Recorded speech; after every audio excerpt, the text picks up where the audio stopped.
Hello and welcome to Hexed Encountered. This is Joe, and today I'm going to be doing a first look at the game The British Way, Counterinsurgency at the End of Empire. This is the first coin multi-pack. This is from GMT Games. It is designed by Stephen Rangazas, developed by Joe Dewhurst, and this actually is a quad game. It has four sort of miniature coin games in it, and all of which deal with the the end of the British Empire. Essentially, some of the former colonies who went their own way in the aftermath of the Second World War. Those four being Palestine, Malaya, Kenya, and Cyprus. So there is one game on each of those four, and they kind of run in chronological order from Palestine through Malaya, through Kenya, through Cyprus. A lot of them overlap, of course.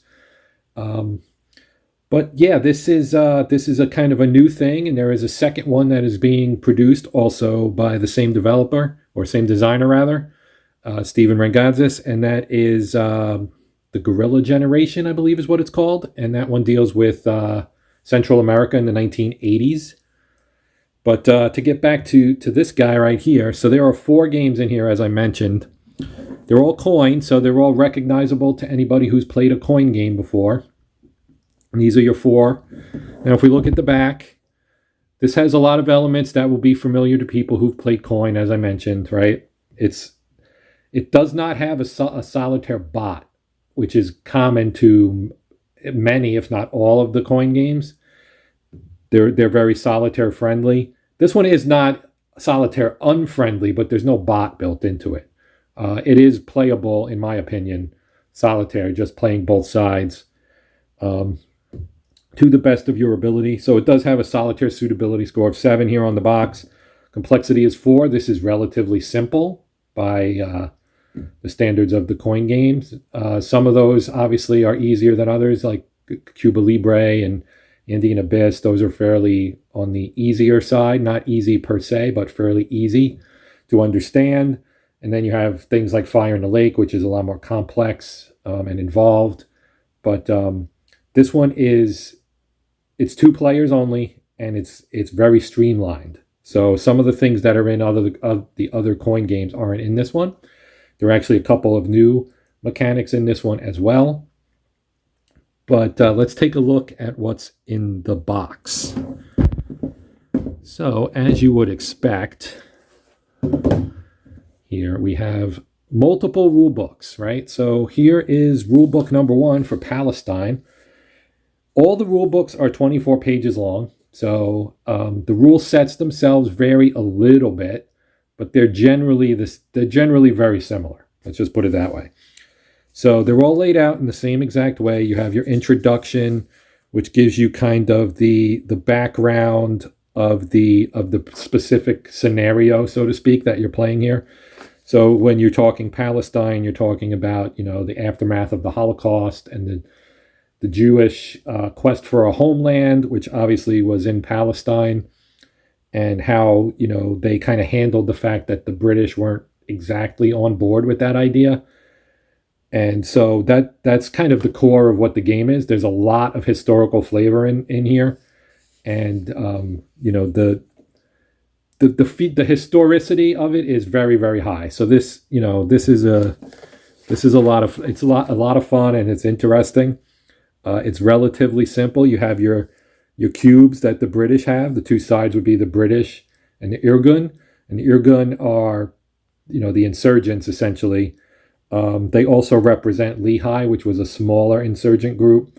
And then there's Haganah, which is kind of the more moderate Jewish group that was also looking for, independence, but they were not willing to take the more drastic measures that Irgun was. So, but Haganah plays a very important role in this game. So anyway, sequence of play. You have a relatively simplified initiative track because there's only two factions to deal with. Operations, your special activities. The game is very straightforward. You have events, of course. That's a key component also of the coin series. There's a propaganda round where basically you score and it moves things on a track. the political will track, at least in this first one, is what kind of determines who wins and loses. And so, you do have multiple rule books. I'm not going to go through it. It does have show you the setup on the back here. So these are kind of the at start forces. And again, if you're familiar with coin, you'll look at this and say, well, there isn't a whole lot here. We've got, 1, 2, 3, 4, 5, 6 areas, 3 cities, and a few rail lines.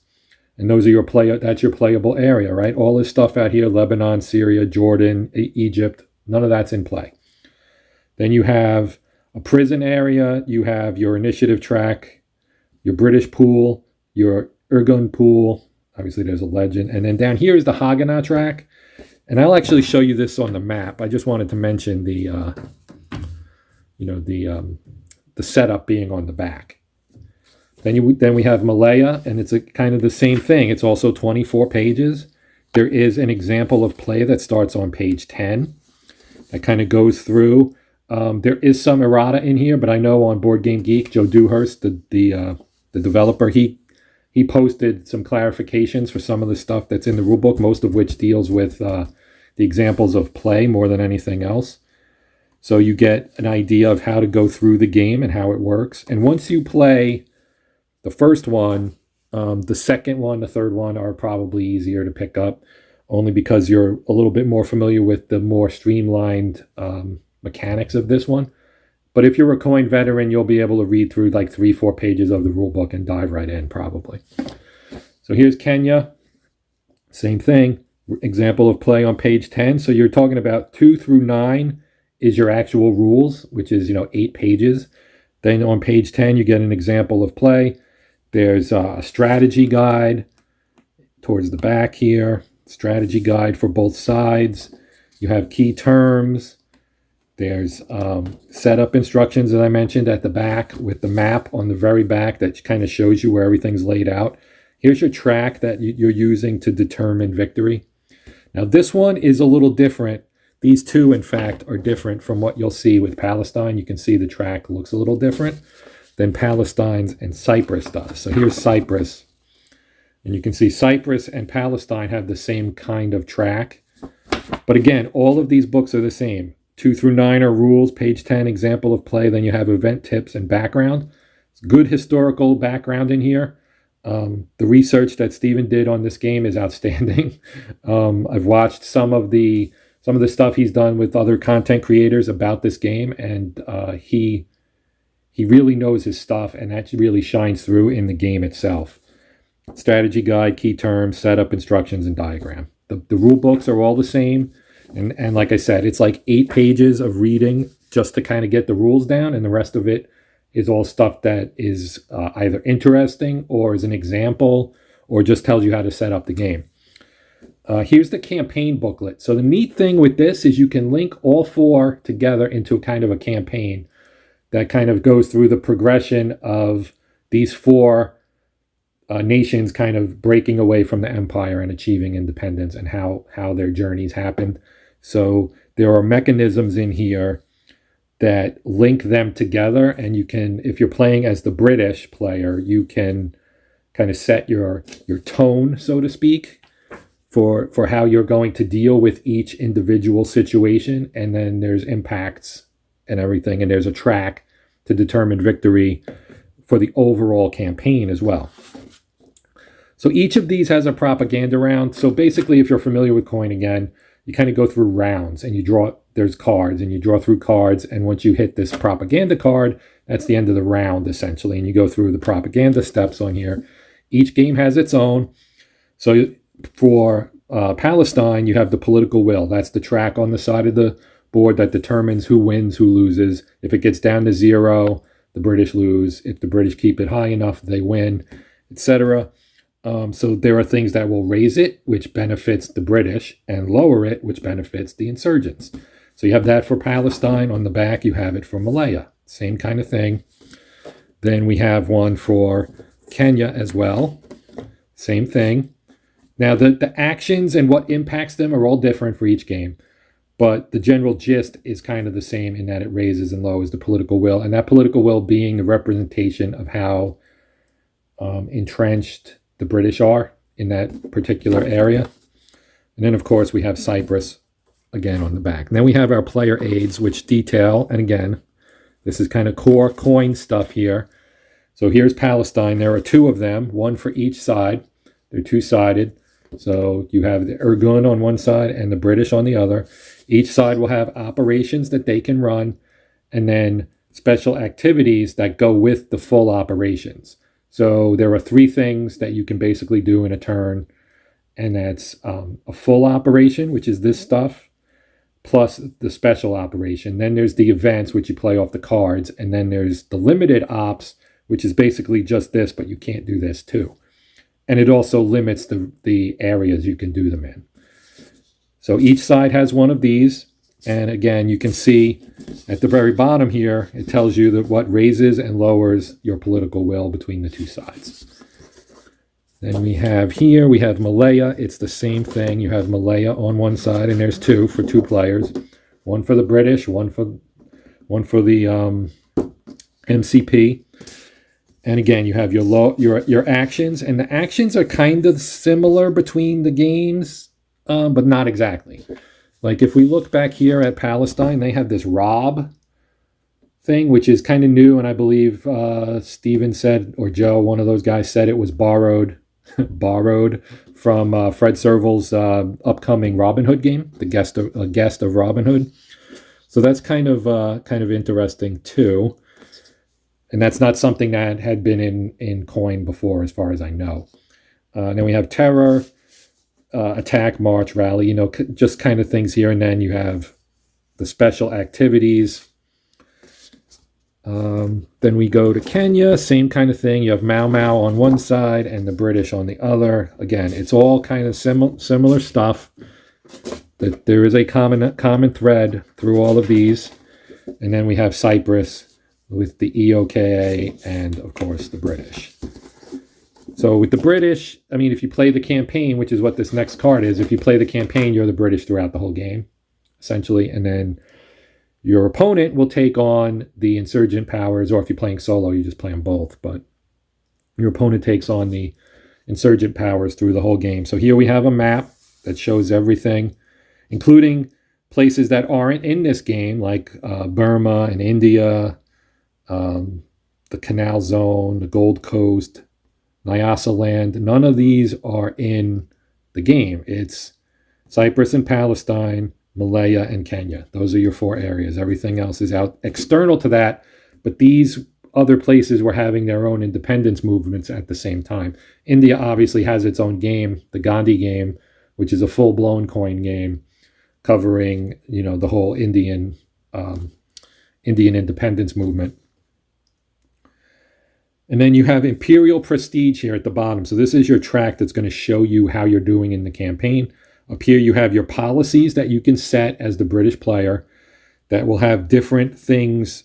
Basically, you have a more risky one and a lower risk one where you're more, you're more willing to concede things to your insurgents. This one is more hard line. And then this one's kind of, in the middle, stay the course, right? Stay the course. You're in the middle. You're trying to play both ends at the same time, kind of. And they impact how much influence you can gain or lose, right? So this one's safe, and you don't gain much, but you don't lose a whole lot if you lose. So if you're playing, if you think Malaya, for example, is going to be difficult, and you might not be able to pull it out, maybe go with concession, because then you're not going to kill yourself on the track. If you feel Palestine is safe, maybe you go stand firm and you can push it to the right, because the higher it is, the better off you are as the British player. And on the back you have pre-war options for each of the four games. We have one counter sheet. This is not obviously a counter heavy game, right? 2-sided. Some of them apply to various games. They're not all going to apply to the same, they don't all apply to the same game. A lot of them do, but some of them don't, right? So you have various things in here that will be used in different games. Some of these will be the same, but some of them will not. So you'll see you'll know which ones to use because it's all laid out in the rule book and the setup and everything. Now we have the game boards, which are pretty nice. So there are 2 game boards, and they're double-sided. So here we have Palestine, and let me reset my shot so you can see the whole thing. So as mentioned earlier, here is our board for Palestine. You have your areas and the cities. Here's the prison, so you can actually, as the British player, put some of the Irgun forces in prison. The player pools, right, our legend, the railway lines, etc., and the Haganah track, which is important because when it's on the left, there are different things where basically this is tracking their relationship with Irgun. So you have Condemn, which is all the way at the left, which is the most favorable to the British, where they kind of help the British in a way. And then you have Criticize, Neutral, Support, and Coordinate, which is where you start. So you start here at the far right. And at Coordinate, Irgun may add an additional space to any operation or limited operation. So it helps them because they're getting actual support and activity coordinated with Haganah. The Irgun is able to do more. But as they do things like terrorist attacks, that's going to start shifting this way. And there are events and things the British can do that can also shift the track. Now on the back of Palestine, we have Malaya. And it's fairly similar. There's no prison box, but you can see that they have control boxes here. So that's important to determine who controls it or if it's neutral. You also have, basically one main city, and there's no railways or anything. So each map is going to vary a little bit, and they're all going to have different things. You have a commander track down here as well, which basically they have kind of personalities that impact what the British can do, essentially. So that this is the second game. They kind of go in chronological order, as I mentioned. And then if we pull out the 3rd and 4th games maps, so you start with Kenya. That is the 3rd game, going chronologically. So this is the Kenya map. And here on the Kenya map, you can see, the layout is fairly consistent. We still only have one major city, Nairobi, and you have all your areas. And there's terrain, because these are mountainous jungle. We still have our out of play areas, just like we did in Palestine and the other games. Reserve provinces. You also have control here as well. Here's our initiative track. You can see the various number of pieces. These guys get 15 cylinders and 4 discs. The discs represent arms caches. And then you have the pipeline track in this game. So you start here with emergency powers, and then it goes up or back one way or the other. This is kind of more oppressive as you go this way and less oppressive this way. Rule of law, emergency powers, villagization, prison, and then the gulag. And, gulag, when you hear that word, that's never good. So we're going to flip her over now. We'll look at the 4th and final game, which is Cyprus. So this one is the only one that's kind of in a landscape orientation as opposed to portrait. This one, like the first one, has a prison box. We still have our initiative track. Here's our start track for tracking the political will. If it hits 0, the EOKA wins. If it's anything above there, then essentially the British win. Here we have 2 cities. And again, you have various terrain here. Obviously, this is the island of Cyprus.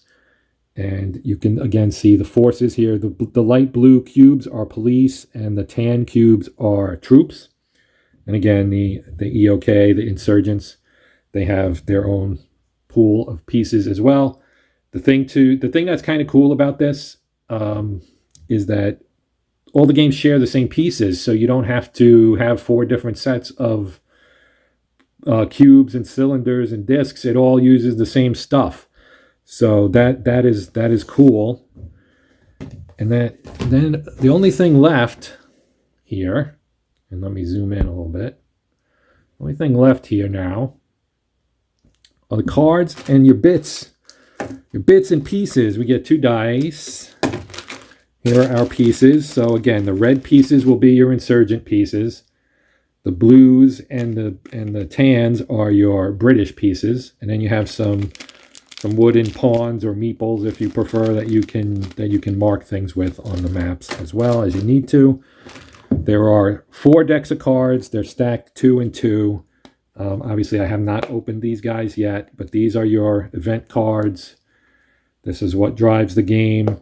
There are also, you can kind of see the different coloration here. I believe these are the campaign cards that you see here at the back. So these are campaign cards. The game, the actual campaign, or game, not campaign, the campaign cards are what I just showed you. The games cards look a little bit different. Let me open one up here so we can look at it. So here's Malaya, right? So this is what an event card looks like. So you have two different things usually on each card. Oftentimes one will benefit the insurgents and the other will benefit the British. That's not, I don't think that's 100% of the time, but that I believe is fairly common. Here we have, this is Palestine's cards, and you don't use all these cards in the game. You end up with like maybe half of them or so. So you get a lot of variability and a lot of replayability because you're going to have events that you don't see every event, every game, I guess is what I'm trying to say. So we have that.